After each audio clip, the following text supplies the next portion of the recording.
একদা ওমর সাল্লাল্লাহু আলাইহি ওয়াসাল্লামের দরগতভাবে হয়ে থাকে, তবে আমিও তা গ্রহণ করব। তার আন্তরিক বিশ্বাস ছিল।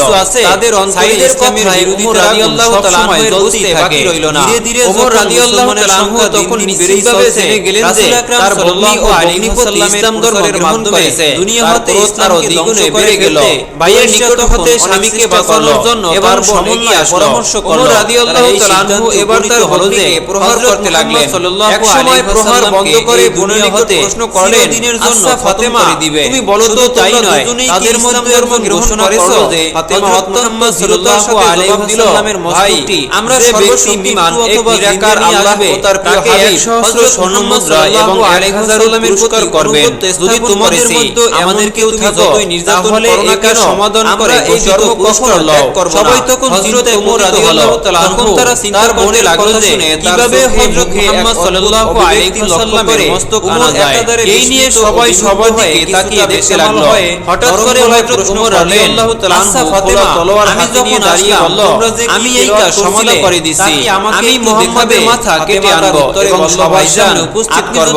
পুরস্কারের জন্য আমি লালাই কোরআনের পবিত্র আয়াত সম্মুখে ওয়াদা করছি যে মুহাম্মাদের শিরা আমার হাতে না আসা পর্যন্ত আপনাদের সাথে দেখতে পারবো না। হযরত ওমর রাদিয়াল্লাহু তাআলা আনহু তার মাথা কেটে আপনাদের সামনে উপস্থিত করলেন। ভাইয়ের রাদিয়াল্লাহু তাআলা আনহু করলেন এবং তার মনোজগতের সবাই তখন মনে করল এবার নিশ্চয়ই হযরত মুহাম্মদ সাল্লাল্লাহু আলাইহি ওয়াসাল্লামের বাহাদুরি আর থাকবে না। যেহেতু হযরত ওমর রাদিয়াল্লাহু তাআলা খতম করার জন্য কেন তলোয়ার নিয়ে গেলেন, অপবিত্র ওমর রাদিয়াল্লাহু তাআলা আনহু খোলা তলোয়ার হাতে নিয়ে রওনা করলেন। তাই আপনাকে প্রথমে ওযু করে আসতে হবে সাল্লামকে হত্যা করার জন্য। অল্প দূরে যাওয়ার পরে পথে নাঈম নামের এক লোকের সাথে করতে হয়, তা তো আমি জানি না। ওমরকে এভাবে খোলা তলোয়ার নিয়ে যেতে দেখে তিনি ফাতেমা তখন কোথায় যাচ্ছেন বলে দিলেন। খোলা তলোয়ার এমন কি জরুরি কাজ আছে তারপর তোমাকে লিখে রাগান্বিত মনে হচ্ছে তার হাতে দিলেন। ওমর রাদিয়াল্লাহু তাআলা আরো উত্তেজিত হয়ে বলল, পাঠ করতে লাগলেন মুহাম্মদ সাল্লাল্লাহু আলাইহি ওয়াসাল্লামের শিরোর হাদিস ছিল। নাঈম তখন তারই বাদ করে এবং সময় হয়ে গেলেন। সহসা তার নিজের রাদিয়াল্লাহু তাআলা আনহুর মনোভাব যে কি সত্যি এত সুললিত ভাষা কি অপূর্ব নাঈম বলল, হযরতকে হত্যা করার পরে বনু জুহরা শেষ করলেন। তখন তার অবস্থা সম্পূর্ণভাবে পরিবর্তন লক্ষ্য করা গেল। করবে তাকে একবার ভেবে দেখছো নাঈমের এই কথা শুনে হলো ওমর রাদিয়াল্লাহু তাআলা রাগান্বিত হয়ে উঠল। এত কিছু হবার তোমার দরকার কি? সাইয়েদকে বললেন, সাইয়েদ বলো তো দেখি তোমাকেও কি মুহাম্মাদের জাদুতে ধরছে? আমার মনে হয় তুমি তার ধর্ম ইসলাম গ্রহণ করেছো, সেই জন্য তোমার এত মাথা ব্যথা। তাহলে তুমিও কি তার ধর্ম গ্রহণ করেছো? সাহসে ভয় করে আমি তোমাকে রফা করে দেই। বলল, ভাই ওমর বলেই আমি এত ওমর রাদিয়াল্লাহু তাআলা আনহু তার খোলা তলোয়ার অতরাতে হযরত মুহাম্মদ সাল্লাল্লাহু আলাইহি ওয়াসাল্লাম বলল, আমি এই মুহাম্মাদের ধর্ম গ্রহণ করে নিজেকে আল্লাহ মনে করছি করে বলে সে নিজেও হস্তস্থ তলোয়ার মধ্যে যেকোনো একজনকে আপনি আমাদের দলভুক্ত করে দিন।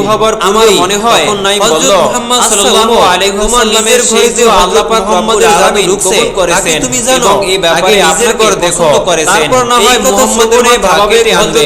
নাঈমের কথা শুনতে পেয়ে যেন ওমরের মাথায় আকাশ ভেঙে পড়ছে। তাই তিনি নাঈমকে বললেন, তোমার কথাই কি আল্লাহর রাসূল নাকি নিজেকে বাঁচানোর জন্য অবস্থান করেছেন? তোমরা শীঘ্রই আমাকে তার কাছে নিয়ে যাও এবং আমাকে এখনই তার পবিত্র চরণতলে মিথ্যা বলে না।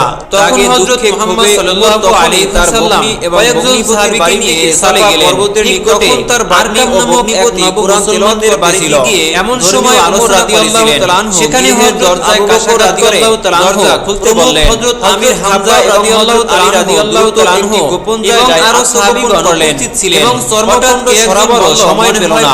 সেটা সেই জায়গায় পড়ে রইল। আমির হামজা রাদিয়াল্লাহু তাআলা আনহু রাগান্বিত স্বরে বললেন, তাতে কি হয়েছে? সাইদ সত্য প্রকাশ করতে না পেরে বললেন, সে এগিয়ে আসে তবে আমরা তাকে বরণ করে নিব। আর যদি সে বলো আমি শুনেছি সে এগিয়ে আসে তবে তার তলোয়ার দিয়ে তার এবং হযরত মুহাম্মদ সাল্লাল্লাহু আলাইহি ওয়াসাল্লাম সাইদ বলল, একদা ওমর শান্ত হবার জন্য বললেন এবং জন্মগতভাবে ওমরকে কেউ কিছুই বলবে না, তাকে ঘরের মধ্যে আসতে দাও। তাদের অন্তরে ইসলামের বিরোধিতার আগুন সবসময় জ্বলতেই থাকে। ধীরে ধীরে রাদিয়াল্লাহু তাআলার সংখ্যা দিন দিন বেড়েই চলেছে। রাসূল আকরাম সাল্লাল্লাহু আলাইহি ওয়াসাল্লামের প্রসারের মাধ্যমে নিজের আহ্বান করলেন। উমর জোরে দিয়ে হযরত মুহাম্মদ সাল্লাল্লাহু আলাইহি ওয়াসাল্লামের নিকটে এবং সমন্বয় পরামর্শ করল।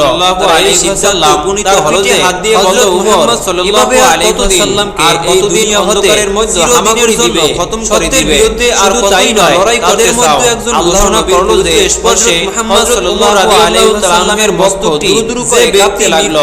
মনের গালি আসবে, মনের বাড়িতে 100 স্বর্ণ মুদ্রা এবং 1000 উত্তর করবেন।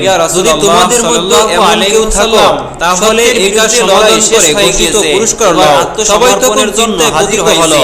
অনুগ্রহ করে চিন্তা করতে লাগলো যে আপনি কিভাবে হযরত মুহাম্মদ সাল্লাল্লাহু আলাইহি ওয়াসাল্লামের ব্যবস্থা করা যায়। এই বলে সবাই সবার দিকে তাকিয়ে দেখতে লাগলো। তার হাতের তলোয়ারখানা হযরত ওমর রাদিয়াল্লাহু তাআলা আনহু তলোয়ার হাতে নিয়ে দাঁড়িয়ে বললেন, আমি এই কাজ সমাধা করে দিয়েছি। আমি মুহাম্মাদের মাথা কেটে আনবো এবং সবার সামনে তোমার ভুল ভেঙেছে। পুরস্কারের জন্য আমি এলাই তোমাকে ধর্মভুক্ত করে খাঁটি ওয়াদা করছি যে লাভ করা মুহাম্মাদের শির আমার হাতে না আসা পর্যন্ত আপনাদের সাথে দেখা করব না।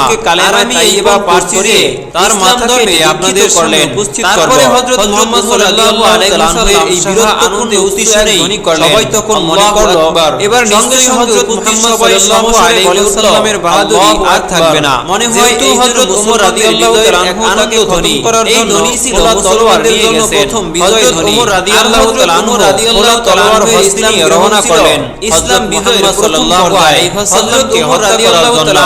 আরো দূরে যাওয়ার পরে পথে নাঈম নামে একজন লোকের সাথে তার দেখা হলো। নাঈম ওমরকে এভাবে গলা তলোয়ার নিয়ে যেতে দেখে ওমর রাদিয়াল্লাহু তাআলা আনহু কোথায় যাচ্ছেন? তোমার হাতে আব্বাস তলোয়ার, এমন কি জরুরি কাজ আছে যে তোমাকে শহরে মৃত মনে হচ্ছে? হযরত ওমর রাদিয়াল্লাহু তাআলা আর তার কুটি হয়ে বললে সে উপস্থিত হলেন। মুহাম্মদ সাল্লাল্লাহু আলাইহি ওয়াসাল্লামের শিশু একত্রে কান্না করছে। নাঈম তখন তার এই ভাঙ্গা বেড়ার ফাঁক দিয়ে তারা দেখতে পেলেন হযরত ওমর রাদিয়াল্লাহু তাআলা বসে আছে। মনোভাব যে কি সত্যি কয়েকটি ছেলে মেয়ে খোদায় কাতর হয়ে কান্না করছে। হযরতকে হত্যা করার পরে তিনি বিরক্ত হয়ে হাসিরে প্রবেশ করলেন। জিজ্ঞেস করলেন, তুমি এখনো রেহাই করবে নাকি একবারও ভেবে দেখছো? নাঈম এই কথা শুনে কাতর হয়ে পড়ছে। শীঘ্র এদেরকে খাবার দাও। বিদ্যুৎটি আগুন ভাবার তোমার দিকে তাকিয়ে বলল, আসল কথাটি বলো তো দেখি, তোমাকেও কি মুহাম্মাদের জাদুতে ধরছে? আমার মনে হয় তুমি তার ধর্ম ইসলাম গ্রহণ করেছো, ওই হাড়িতে তোমার এত মাথা ব্যথা, সেই খাবারই তাদেরকে ধর্ম গ্রহণ করেছো। তখনই আমি তোমাকে রফা করে দিয়ে পড়ল। এই কথা বলেই হযরত ওমর রাদিয়াল্লাহু তাআলা পানি আর পাথর তলোয়ার ওমর রাদিয়াল্লাহু তাআলা নাঈম একটি বেশি উৎফুল্লিত হয়ে বলল, আমি মুহাম্মাদের ধর্ম গ্রহণ করে নিজেকে ধন্য মনে খাবারের আশায় বলে সে নিজেও কেঁদে হয়রান হয়ে ধীরে ধীরে ঘুমিয়ে পড়বে।